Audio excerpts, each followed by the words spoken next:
people? It's Jay Ray, the co-host of Q Points, and I wanted to come to you because there are two really important ways that you can support our show. One is by subscribing to it wherever you listen to or watch your podcasts. Q Points is pretty much everywhere. The other thing that you can do is you can visit us on Apple Podcasts, on Spotify, and on Podchaser, and you can leave us a star rating. Please rate us 5 stars because you know you love Q Points. And on Apple Podcasts and on Podchaser, you can actually leave us a written review. It's not required, but it really does help to spread the word about the show, and it helps people to discover it as they're looking for new podcasts to listen to. We're always appreciative of you supporting Q Points. We thank you so much for all that you've done for us so far, and enjoy the show.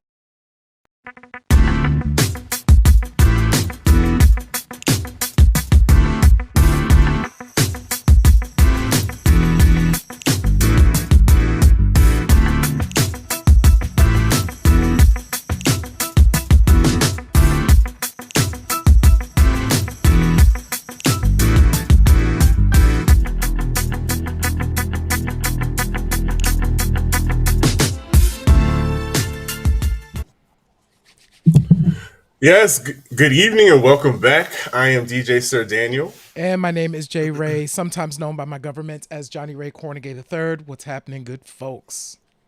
Welcome back, and this is the show we love to call Q Points, your safe space for intelligent Ooh. and classy talk regarding Black music and all things Black artistry and the artists that we love, and just we love to show people love on this show. And we also like to talk about fun topics. J Ray, how has the week been? The week has been busy, but I am good.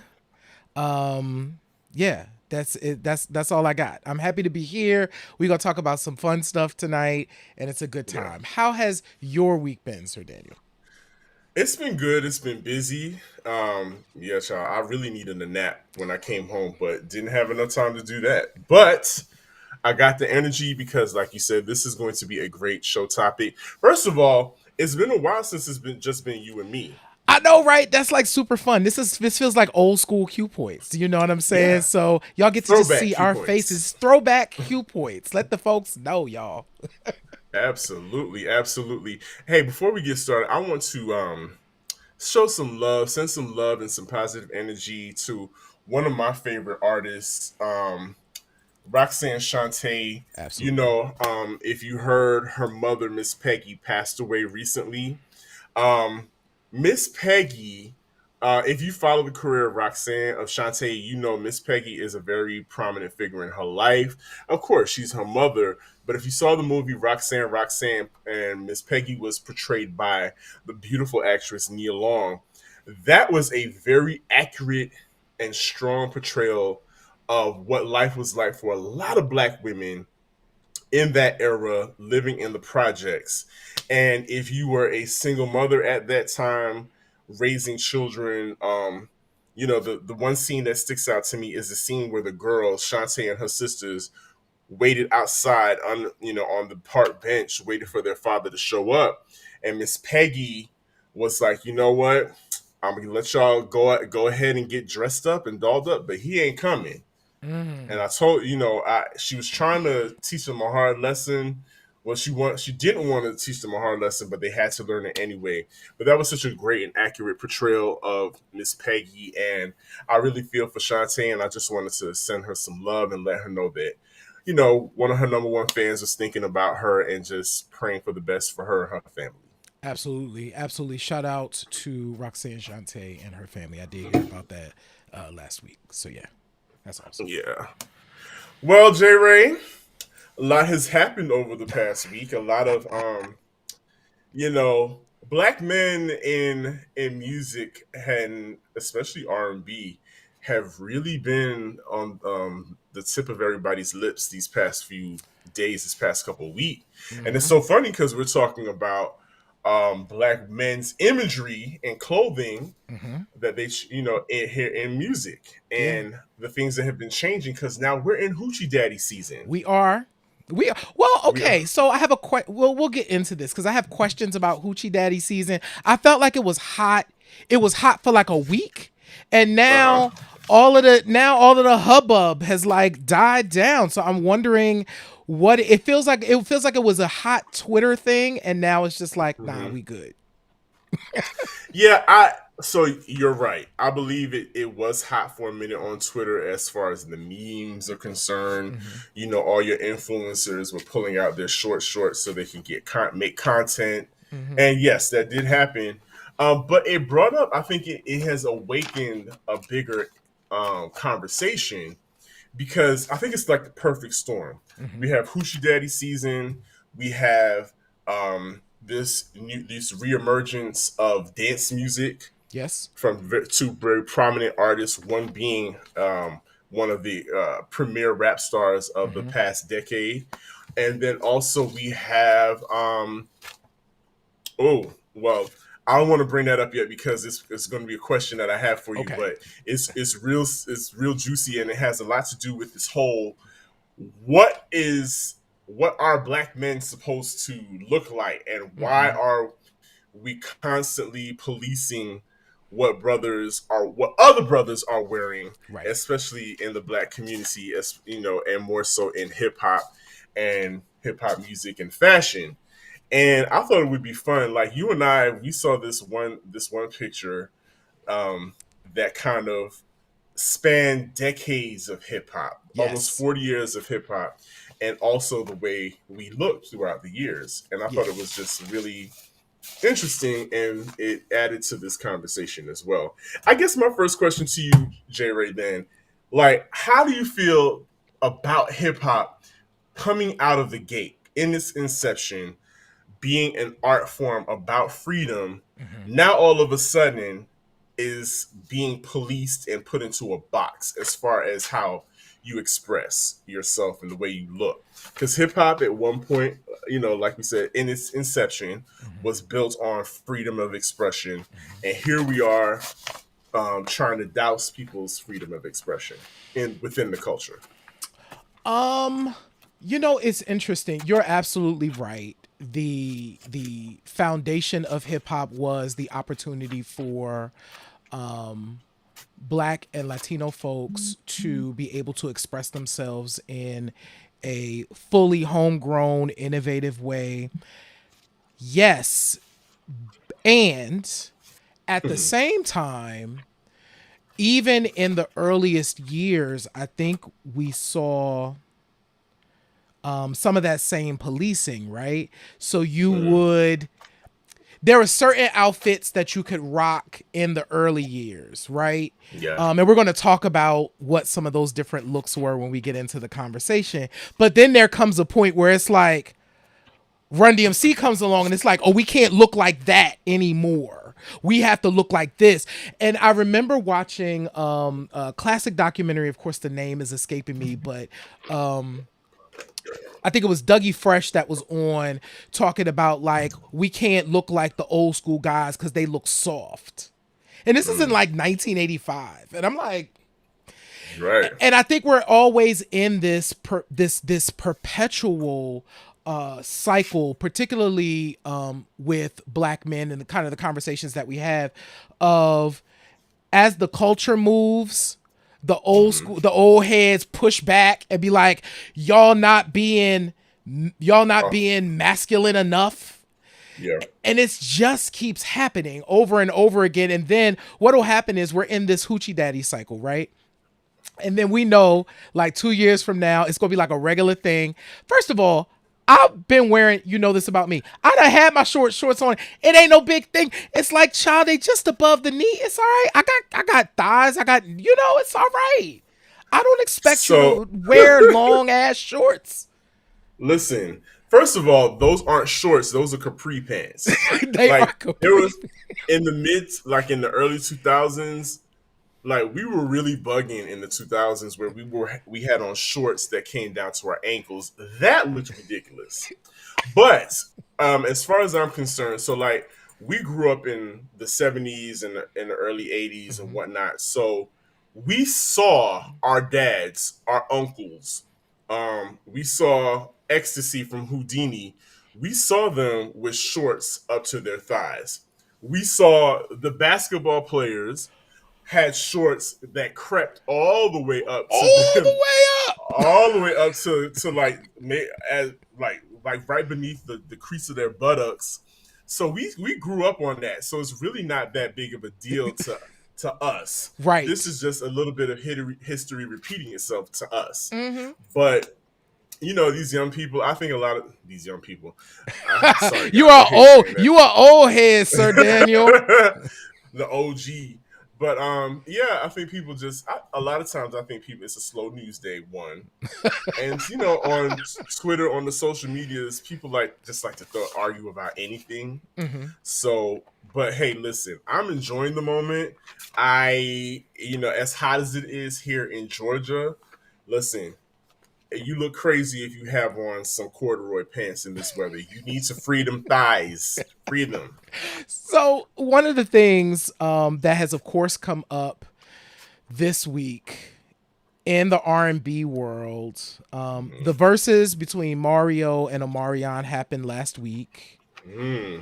Not to dissect the verses itself, but there was a lot of commentary on the performances or lack thereof of the performances in terms of these black men.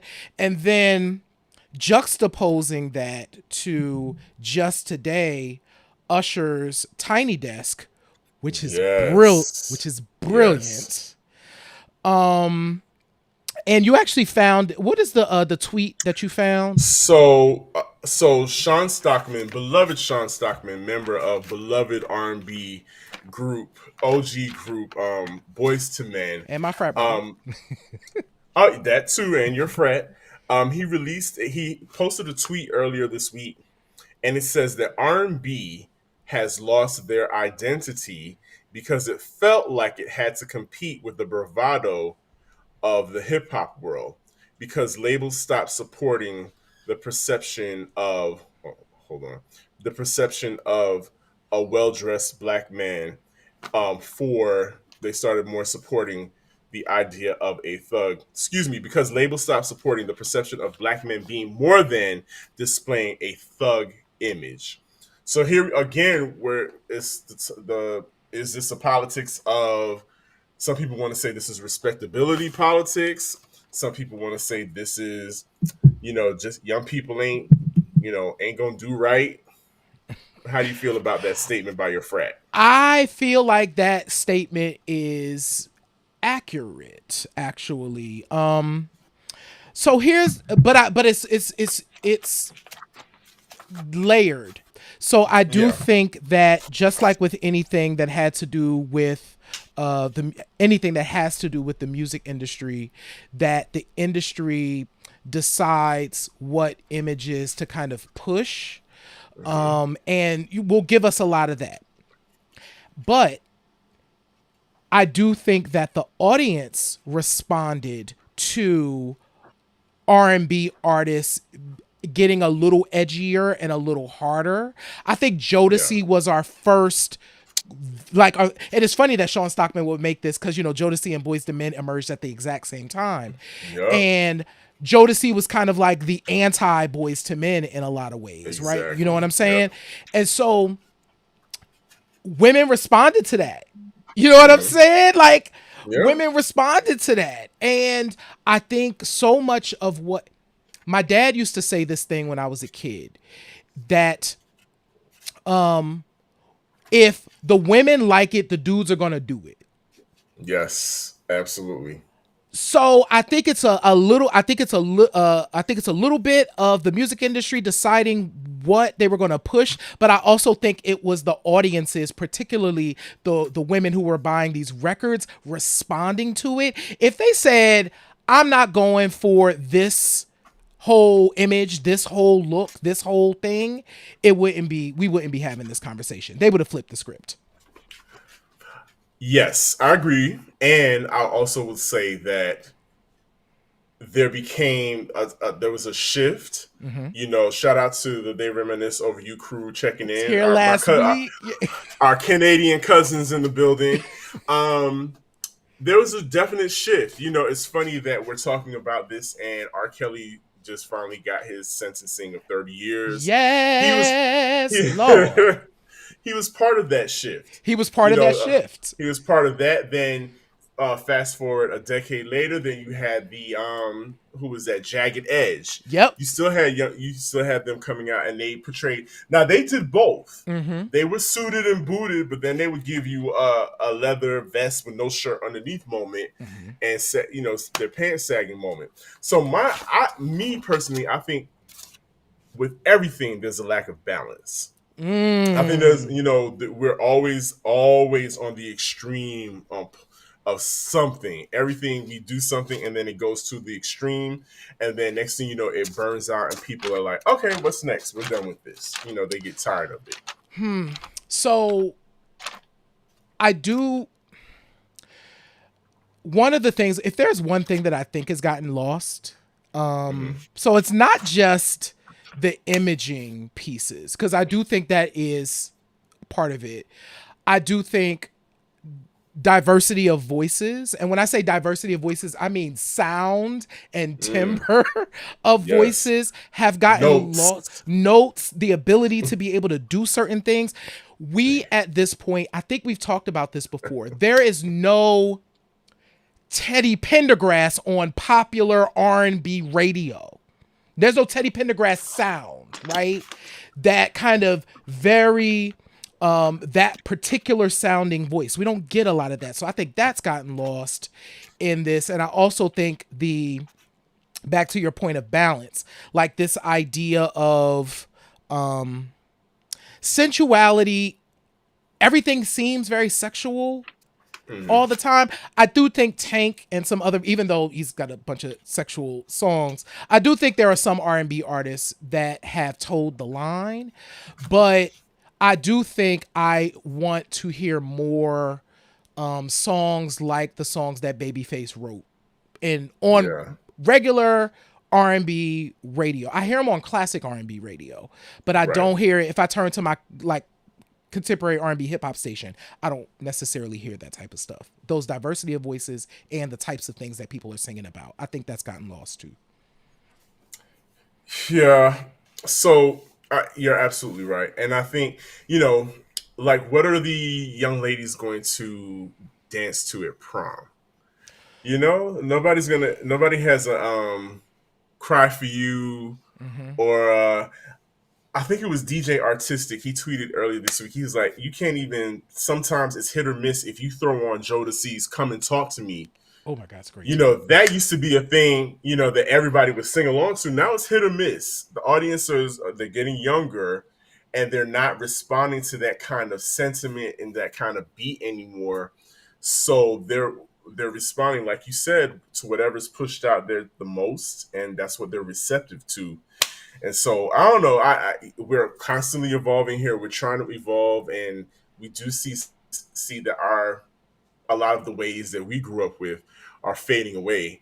And I think it's hard for us to accept. I'll admit that it's hard for me to accept on some levels, and I don't know. I just think there's a quality thing kind of missing. But go ahead. No, I'm bigging up. This is me bigging up what you're saying, because I do think that even taking in the pieces of like the BET Awards that I took in this week, there's something. Okay, can't put my finger on it. It's the quality. Okay, Sir Daniel, you remember. They reminisce. So we're losing recipes. Absolutely. There was something you could not get on a stage and be whack. Not on a stage like that, because you were getting on that stage with your idols, with people who were going to bring it most of the time. Our idols have had their moments, but there was a standard that was like, oh, if I'm going to get on this stage in front of this many people and expose myself to them, I need to not miss a beat. My sound needs to be on point. My band needs to be on point. Everything's got to be together. And I feel like that has also been something that has completely gone out. Because I was watching some of those performances, like, how long did y'all practice this Yeah, exactly? things seem a lot haphazard. Just a lot of haphazardness going on. A lot of people, things being blamed on technology.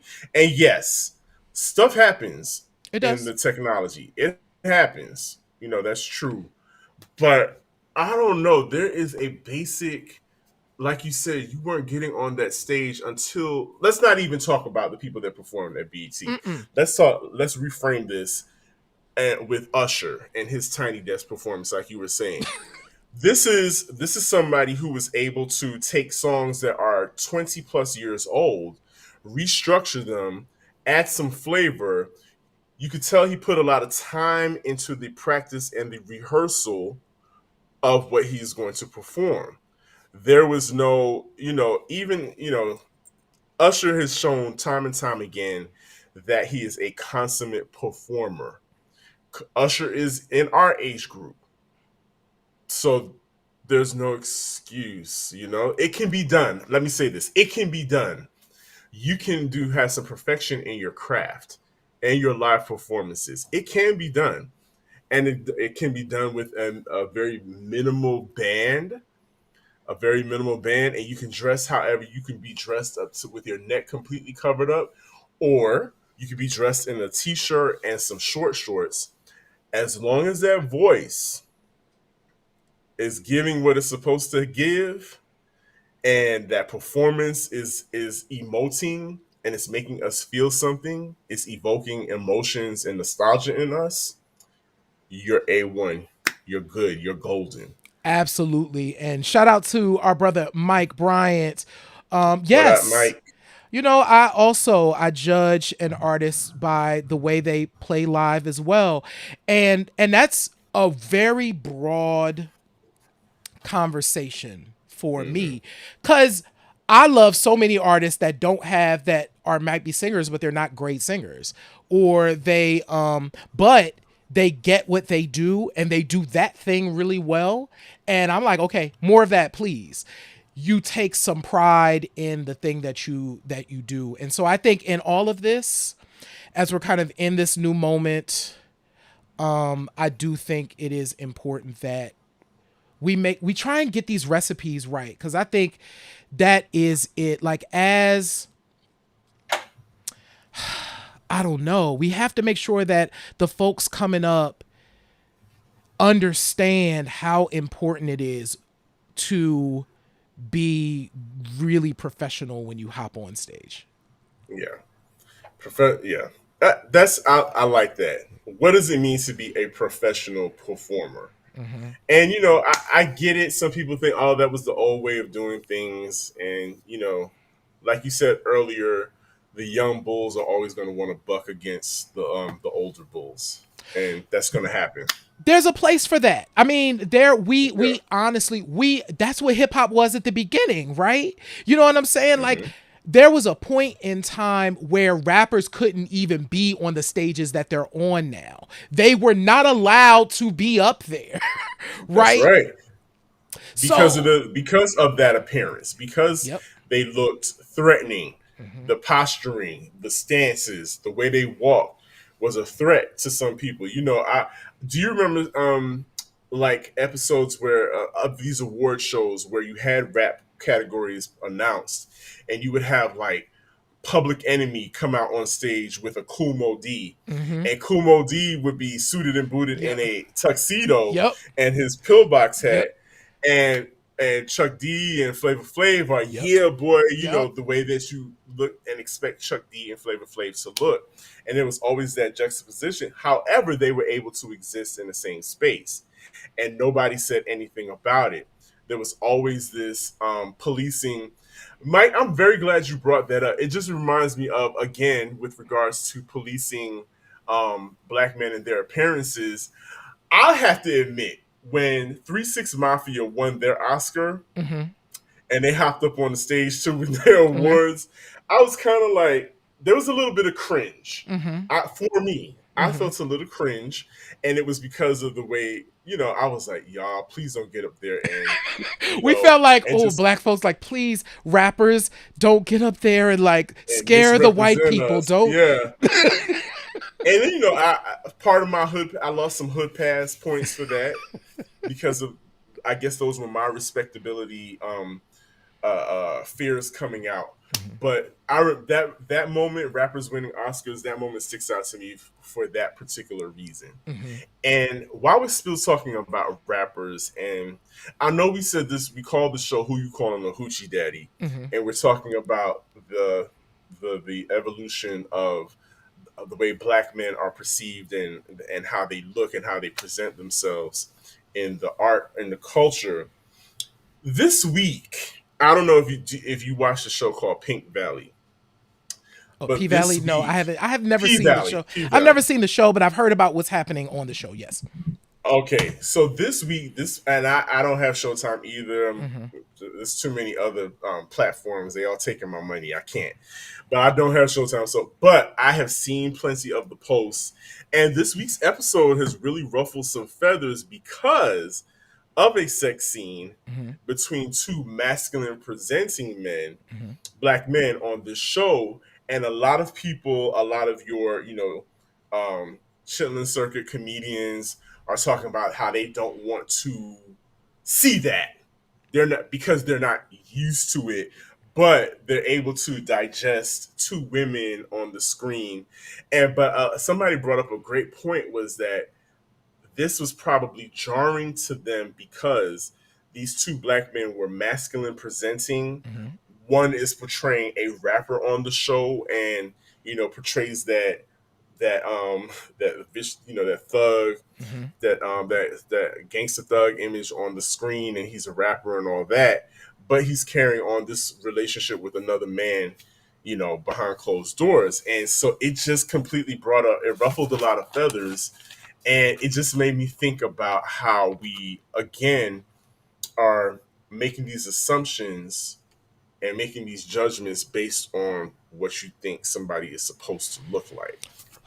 So I'm gonna pull up. We're gonna start with the images, but I want to make a point about this. Okay. I'm gonna go back here before we do that. So I hope by the time we get to the end of this, that folks who tune in also, I think that's one of the things we absolutely have to unlearn. Like, it is so constricting to have to conform to these very rigid ideas of the way we can show up in the world. And Mike actually talked about that when when he was on the show a couple of weeks ago, right? Like needing to be able to be free, right? Yeah. And so folks, yeah, they're in their feelings about P Valley, but the reality is this is a truth for people. And folks gotta get used to it.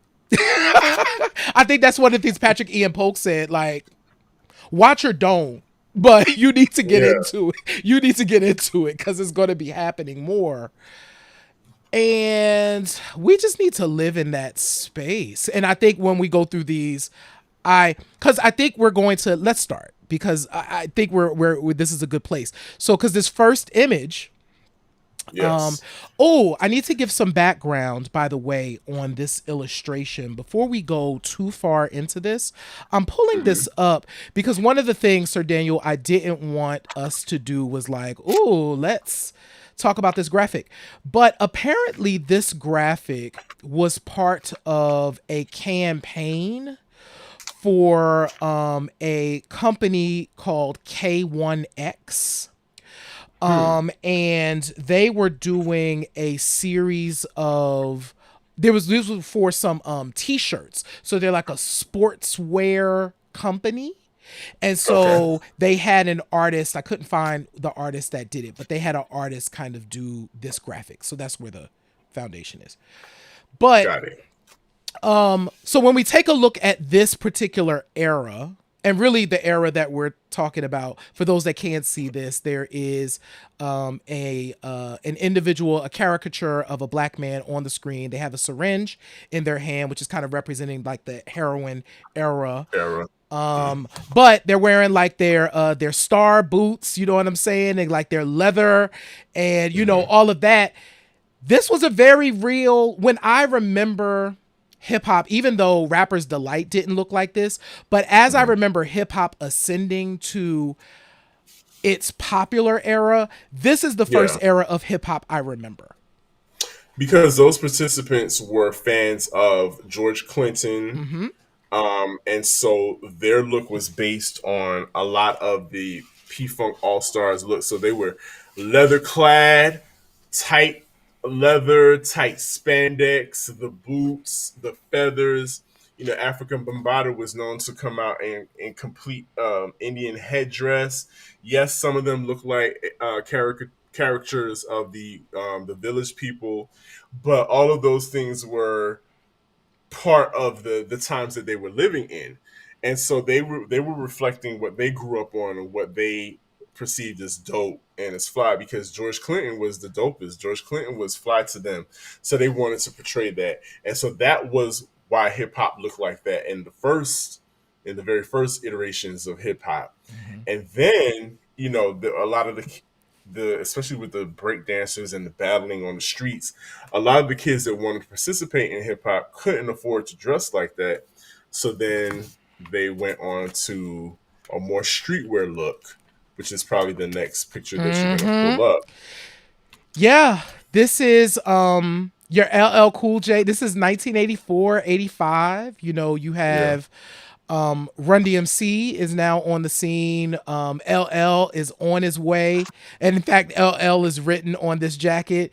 LL Mm-hmm. Cool J in 85, 86, and 87 truly did kind of set a standard for how rappers looked. So Mm-hmm. you had the Adidas track suits, you know what I'm saying? The shell toes, which actually was from Run DMC too.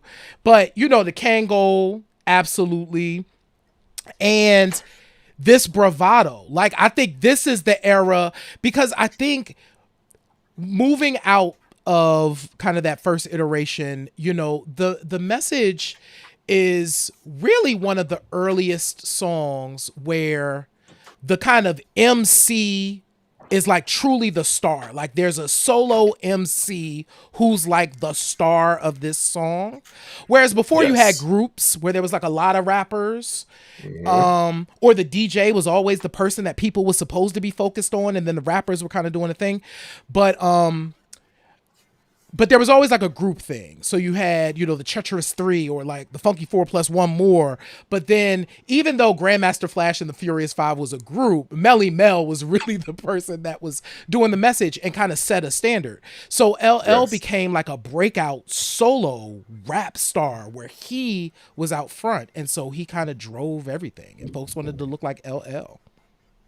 And can I also build on that in saying that a lot in that era of the b boy with the gold chain, the trunk jewelry, the expensive, those things were expensive. Those Mm-hmm. tracksuits were not cheap. The Mm-hmm. sneakers were not cheap, and because a lot of that imagery came from the drug dealers that were very popular. A lot of those drug dealers were the ones who fronted the money to have shows, to have these rappers come through, Mm-hmm. and so that's who the rappers were really fashioning themselves after, were the outposts, the people, the street kings that were running the business at the time and keeping them afloat. That's when you had your Dapper Dan come through, and he was making outfits for a lot of the drug dealers as well, and then the rappers were copying off of that. So yeah, again, um, it's this perception of black manhood that we want some type of we want to portray some type of power. We've always been wanting to portray some type of power, and not for nothing, in the crack era, the drug dealer was the pinnacle of what power in the hood looked like. Absolutely. And so, and if we think about this particular era that we're talking about, these folks were looking back on the era before, which wasn't like an era before them. Literally, it's a couple of years. Hip hop was moving so fast that Yeah. this is maybe a few years prior to them, right? They're looking back on that like, oh, those guys over there, you know what I'm Hmm. saying, were soft. So That long ago. it was so long ago, right? I'm like, bro, that was like 3 years ago. Right. But It's like, looking come on. down upon them and what they were portraying as what masculinity is, that was already happening. So it's crazy. And I do think, to your point, Sir Daniel, that power piece and what we perceive as powerful, and actually, as we go through each of these, we'll probably end up having the same conversation because it's like the flip of a switch. It's like, okay, this is the thing that you do to ascend. And it's like, oh, now it's this thing. This person has come in and changed it. So now you do this to ascend. And it all comes down to what's the thing that's hot that's going to put me in the top position. Right. And so we then move. This is an Mm. interesting era. This to me, so what's on the screen for those who are listening is we've now moved to kind of the conscious era. So we're clearly in the late 80s, right? Late Early 80s, 90s. early 90s. In the conscious, I'm using quote unquote conscious era because so many of those brothers were doing a lot of stuff that was not Right. empowering, but their songs were empowering. So you got a brother on the screen with a pen in hand and a book. He's probably writing rhymes. You know, he's Or got a, he's reading or he's because reading. knowledge is power, my brother. You know what I'm saying? He got a not quite a fade, but it's a box, you know, and Hmm. a medallion, you know, because this is the era. And no shoes, y'all. They literally drew this brother with Yeah. no shoes on. I wonder if that was to highlight the trying to break away from the consumerism. Oh, I'm thinking, okay, so no shoes and also no gold jewelry because the Nope. gold jewelry got replaced by the leather Correct. medallions that had like Africa on it, the red, black, and green and stuff like that. Because there was this moment in hip hop where people were getting killed over gold chains and sneakers.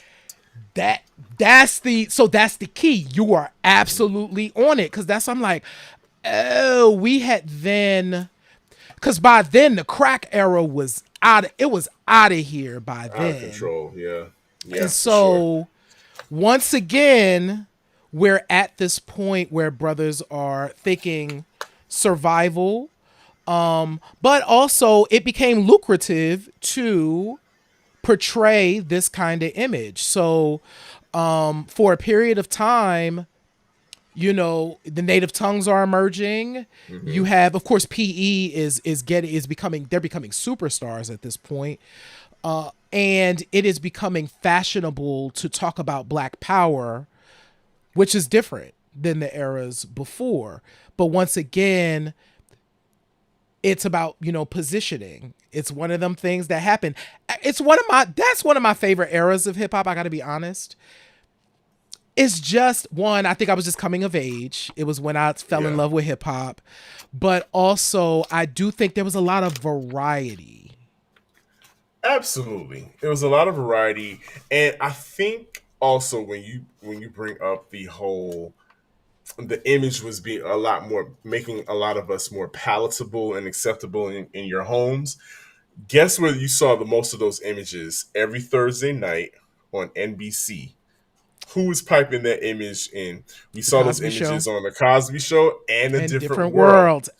because we Absolutely. saw that marriage of yes, this is a hip hop generation, but they're also in school trying to get knowledge. This is we know we've adapted the hip hop look, but we're still, I think they were trying to marry the two.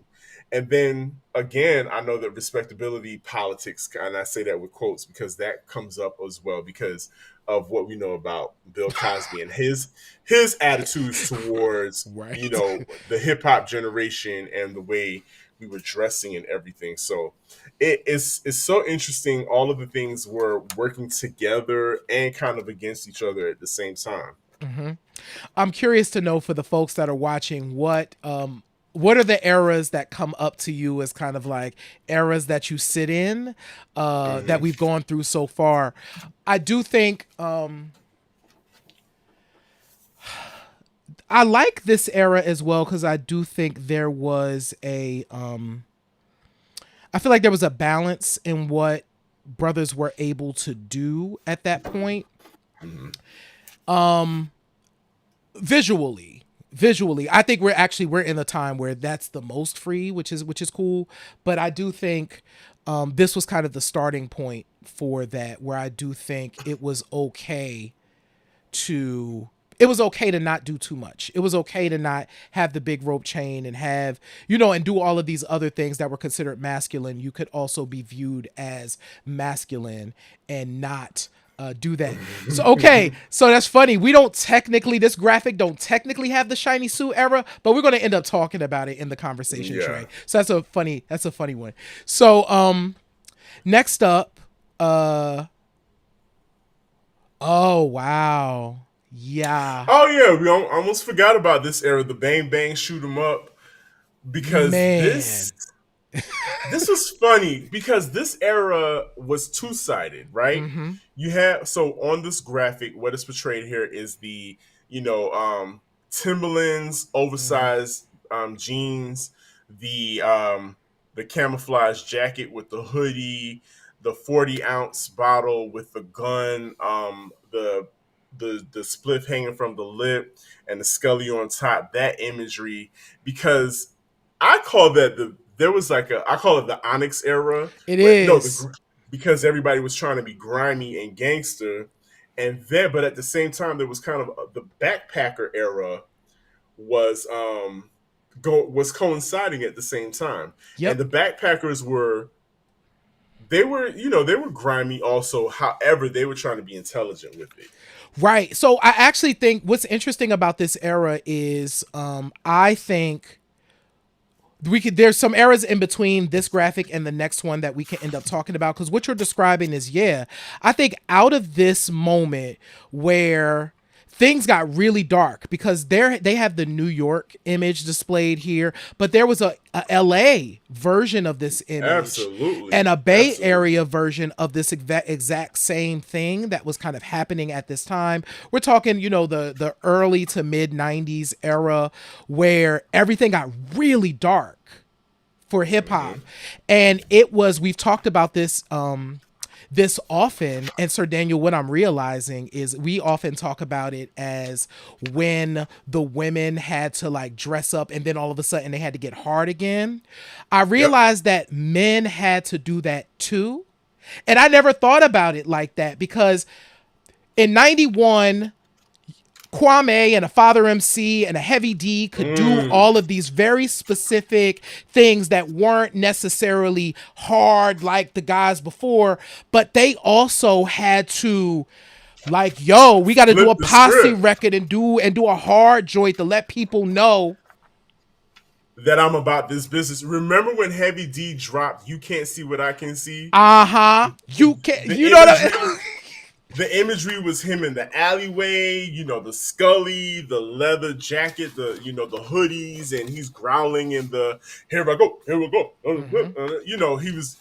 He upped the flow to make sure people knew that he wasn't soft, and that was again this whole I don't know where it came from, but all of a sudden everybody felt like they had to not show any vulnerability. They had to let you know that we're not punks. We are, don't think you can pull anything over on us. We're not soft.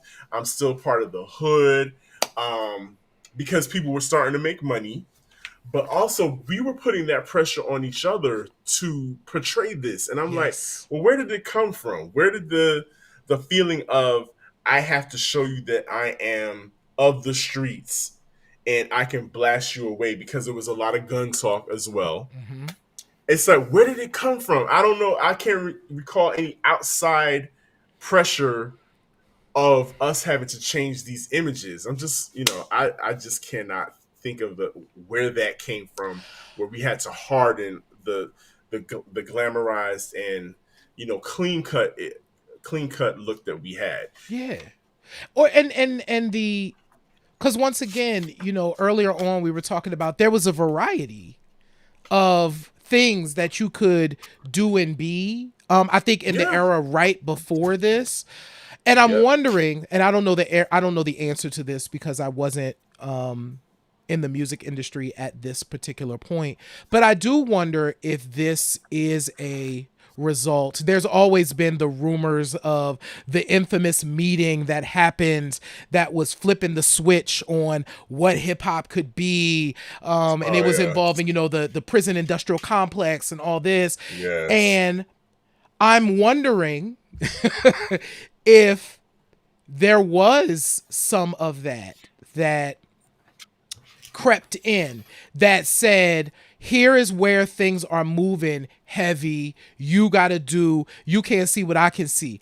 I distinctly remember, I'm a huge Master Ace fan. I would love to get him on the show because I would want to ask him about this. He could actually probably really shed light on it. So Master Ace's first record, amazing. You know what I'm saying? He's got 4-3 on it, which is basically the symphony, but just him. So none of the other guys, and me and the Biz and all of this stuff, right? But Classic. Yeah. classic record. Take a look around. But then the second record comes. He's in, he moved over to Delicious Vinyl, but it's Master Ace Incorporated. It's called Slaughterhouse, and The imagery is dark. imagery is dark, and Jeep Joint was my joint, but it was like a whole different energy. It And had it was West in Coast this flavor. era. You had a whole West Yeah. Coast, and then he really leaned into the West Coast flavor with Sitting on Chrome, that record right after that. Yeah. So this masculine, like this tug that we have with what's considered masculine at these different points in time is crazy. It's just crazy. I never thought of all of this in kind of a line. Yeah.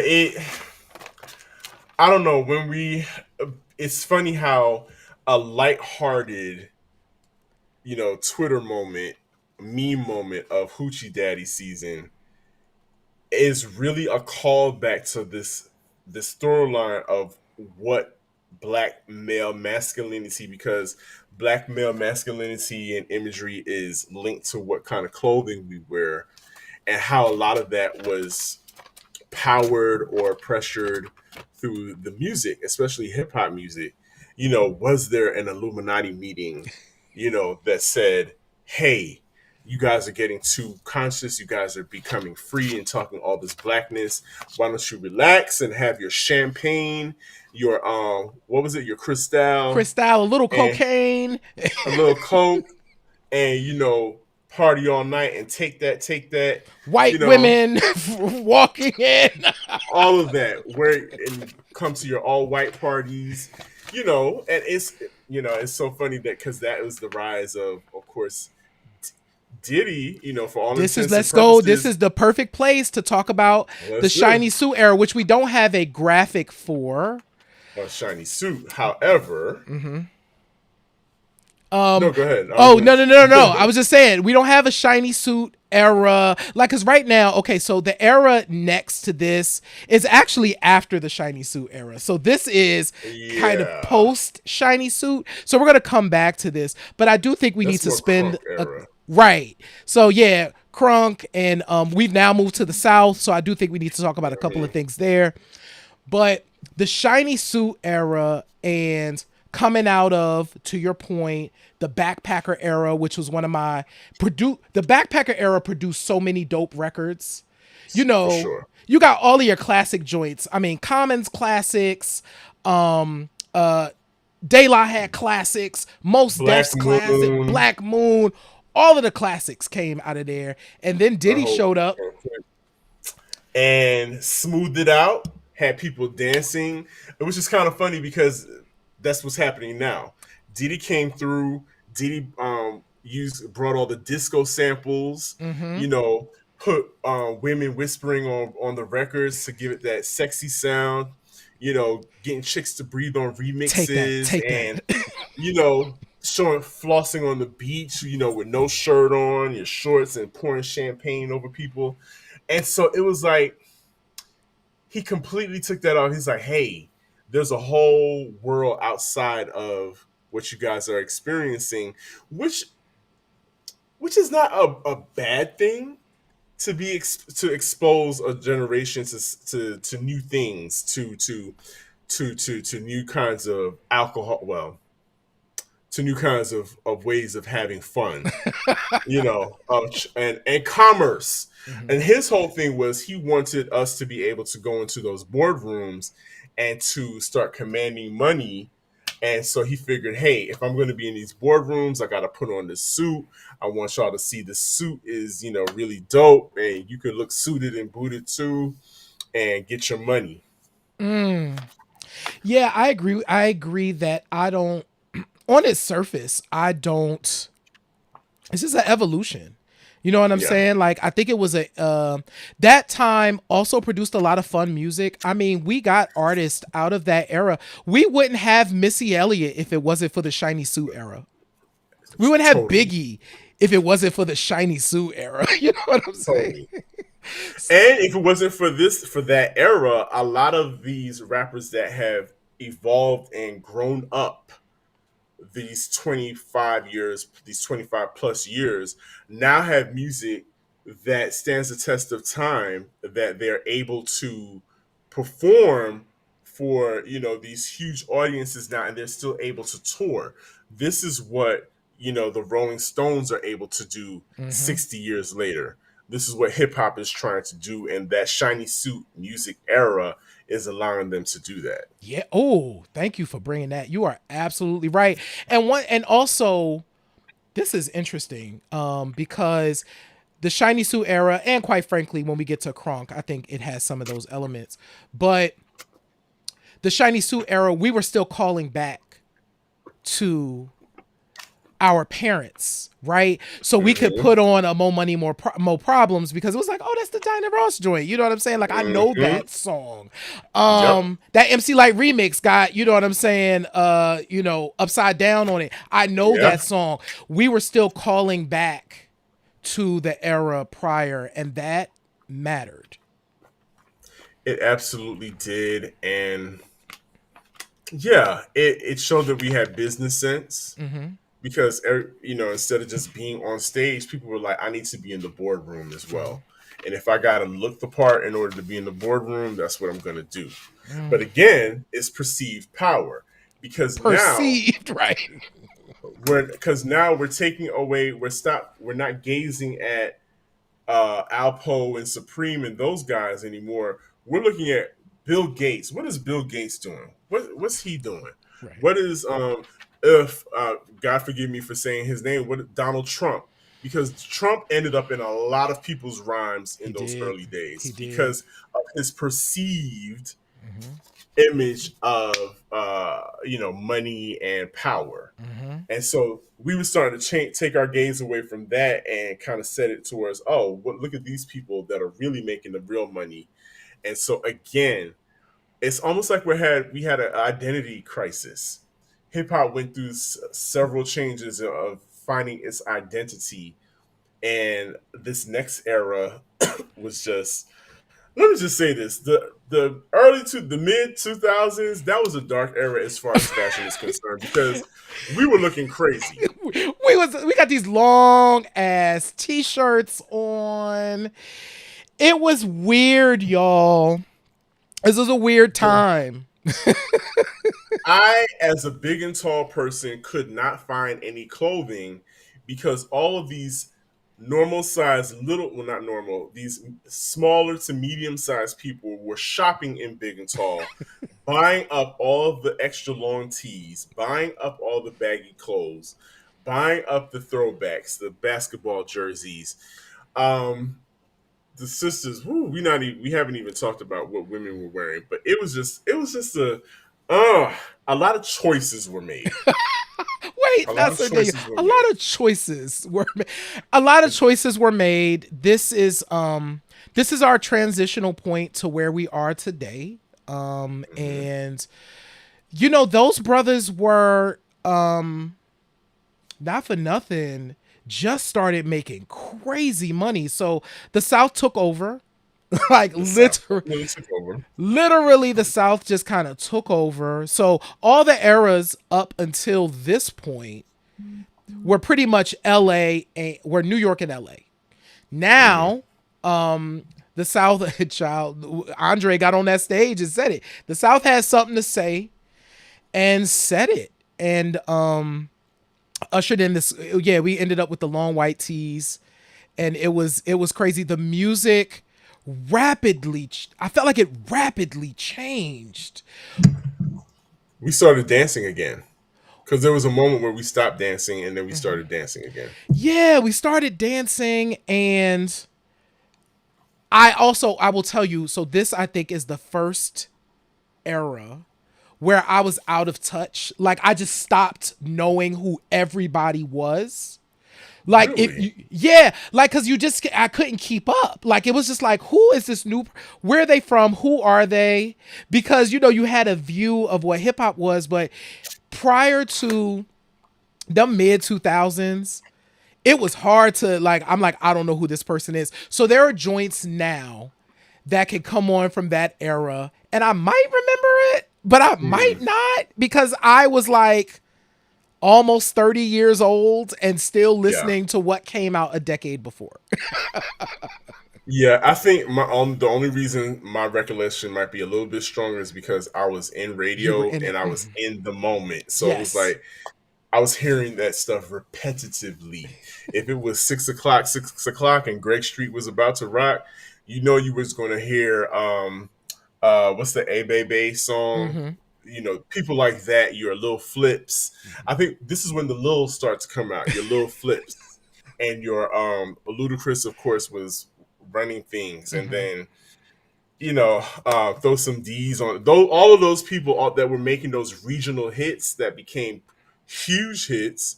You know, you had the rise of Crime Mob Mm-hmm. and that whole the crunk era period. Little Scrappies. You know, Mm-hmm. you had all those people coming into prominence, and like you said, injecting Southern flavor into the mix.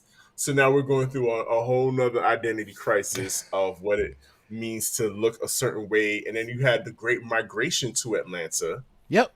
Everybody moved You to know, Atlanta. everybody was moving here. And, I think the Hoteps Mm-hmm. kind of came to power in that era as They well. did. You know, it's kind of because so then you're blending, right? We're blending of eras. Hmm. Even in that, you're taking a little bit from your '89 and be like, I hear what you're saying, but that's not quite it. But you know, Right. a little. Um, and then this was the time where radio really did change. Where all of a sudden New York, everybody, it was like everybody sounds like they're from the South now, Yep. Yep. and that was not true And before. at all, then we had the introduction of LimeWire and pirating Absolutely. music that way. Yep. Everything changed on how we consume music, and so everything had to be done a lot faster. Image was everything because everything had to be put out on videos quicker. Everything was happening a lot faster, and so therefore the meal became a lot started to suffer. The flavor that the love and the flavor that used to be put into it started to suffer. And then we kind of arrive here. I think this is pretty much still where we are. I think this is a Yeah. good representation of where we are in this moment. You have a blending of flavors. You see a little bit of old, a little bit of new, lots of color, and Tight. It's tight, is what everything they is say. tight.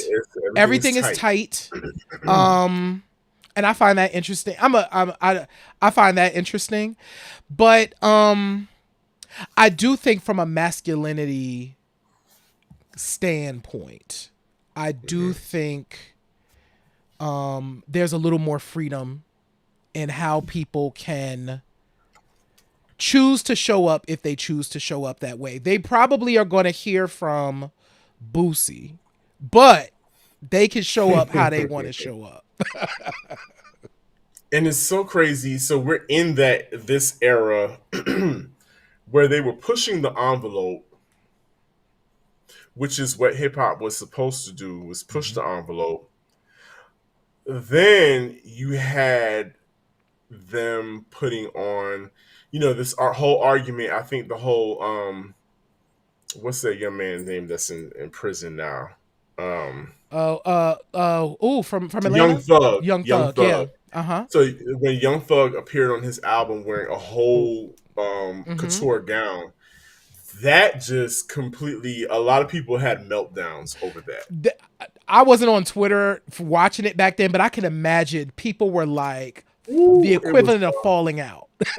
I mean, you had your OGs like this would never have flown back in the day, and this is not hip hop and blah. Just that same. It's I don't know, this identity crisis, and again this policing of what expression is supposed to look like when policing is the complete opposite of what hip hop is. Oh, yeah. I long for the time when one, we can get back to diversity in the sound. So that's one Mm-hmm. thing. In the music itself, I do want to hear I Yes, want to God, hear more please. diversity in on radio. Let me just say that because I do think there's a lot of people making a lot of stuff. I want to hear Right. diversity on radio. And I also long for the time when we just be like, okay, homeboy want to wear a dress. It's cool. Like, what y'all stressed out about? Like, I don't. I'll be But I sitting over think here it's like, kind of why? happening now. Yeah. When you see Santana, you see Mm-hmm. the Lil Nas X's, pushing their envelopes. People kind of for a hot second, then they're like, it's Lil Nas X, it's Santana. Mm-hmm. But then the flip side to that again is that makes people comfortable because like echoing back to the whole P Valley thing, Mm-hmm. that kind of image makes people comfortable because they feel like, oh, I know what gay looks like, or I know what a feminine man looks like. Whereas this whole thing, the juxtaposition of a masculine presenting gay man, kind of makes their minds just completely go berserk, and the synapses start misfiring, and have a they have a complete seizure. But yeah, so I think it's so many weird things going on at the same time. It's like, okay, this is acceptable because it makes me feel comfortable because I can easily identify all the queers and the gays and whatnot. But now I still got you DL masculine presenting guys that I think I'm cool with and I think I'm playing basketball with, and he don't look this way, he don't move that way. It's causing them to freak out again. Y'all need to come over to Q. Do y'all need to come over to Q Points and just sit here and just be like, we could. First of all, I just want folks to know. Listen, brothers, it's not rocket science and it's not that serious. But going back to where I think a huge disservice, and this is kind of off topic but on topic. I do think that the way women respond to these things does inform the way Mm, dudes respond too. mm, So I do think there's a little bit of that. And I haven't really been paying attention to all of the conversation around the P Valley thing. I did see it. In fact, I sent a Facebook message. Jon Stewart is one of the actors that is on P Valley that was part of that. And I was like, oh, John, I see you out here freeing the people. I haven't actually seen it yet. But yeah. so I haven't been privy to like all of the discussions, but I do know that yeah, some people's heads were exploding and other people were just like I guess we need to get I know whoever it was that said I'm just not used to seeing this. Yeah. So too bad, so sad. Like, And you're probably lying. You're ooh, probably you're probably lying, and you're capping for clicks. mm-hmm. You're capping for clicks, for reactions, and you got what you wanted. the rest of us are like, just drink your water and mind your business. It'll be okay. Shout out to Jericho Alexander. I see you watching. Shout out Jericho. Listen, oh my gosh, we have covered so much ground on this show. And we thought we were just going to be talking about short shorts. And Right. it's such a larger conversation. It's not just short shorts, folks. It's a revolution. It's a revolution. You are freeing your thighs and you are freeing people at the same time. Listen, you helping yourself not be sweaty in the summer. So check it, y'all. Y'all know the deal. Please subscribe to Q Points on Apple Podcasts.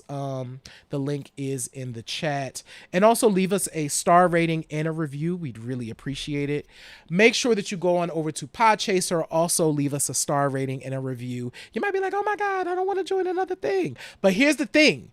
What's cool is it'll help you to easily discover more podcasts. And if you leave us a rating and review, it helps us to be discovered by more people. So if you like, I love Q Points, I support them, I want more people to hear them, go on over to Podchaser and leave us a star rating and a review. It does help to spread the word about the show. Listen, if you are on the YouTube, go ahead and make sure you subscribe and hit the notification button. If you are not on the YouTube, go on over to YouTube and subscribe and hit the notification button. And we got stuff. So 2 things while y'all are here. All right. We got a webinar coming up next Saturday. Sure. I'm doing Sacred Ministry, y'all. I am going to talk about Black gay DJs and house music history. It's going to free you because we're having that whole conversation too. That's been really interesting. But RSVP to attend Sacred Ministry with your boy. And we have a contest going on. So you can win free vinyl. I have dipped in to my personal stash and I am giving away 2, because I have 3. I'm giving away 2 copies of Wajid's Strength from the Dirt Tech Rec label. Wajid is a beast out of Detroit. So if you like, I love Jay Dilla, then you also love Wajid because Wajid was there with him. So what do they have to do to get this? They have to click that link, go on over, and go ahead, enter your email address. We only asking you for your email address and you can enter to win. And then I'm going to send you free vinyl that you can have. It retails for $15. You getting it for your email address. Come on now. It's a thing. Last thing before we get on out of here. Sir Daniel is over on Mixcloud and you need to be over there following Sir Daniel. His link is in the chat as well. Yeah, I think I'm playing this Saturday. I think I'm gonna do a little something. I'm dipping into my hip house bag. Oh, please do. Yes. I'm dipping it's because I'm like, you know what? It's time. It's time for y'all to feel, just to get it was fun music, energizing. And then I'm dipping into some the clubbier house moments, and then dipping into some of the harder, house jams that we all love. So it's just gonna be fun. It's gonna be a great time. Love it, love it, love it. Listen, y'all, it's been amazing. Sir Daniel, what you be telling the people? As I always say, kids, in this life, you can either pick up the needle or you can let the record play. I am Sir Daniel. And that is Sir Daniel. And I'm J Ray. Peace. And this is Q Points. We love y'all, and we'll check you out next week. Peace.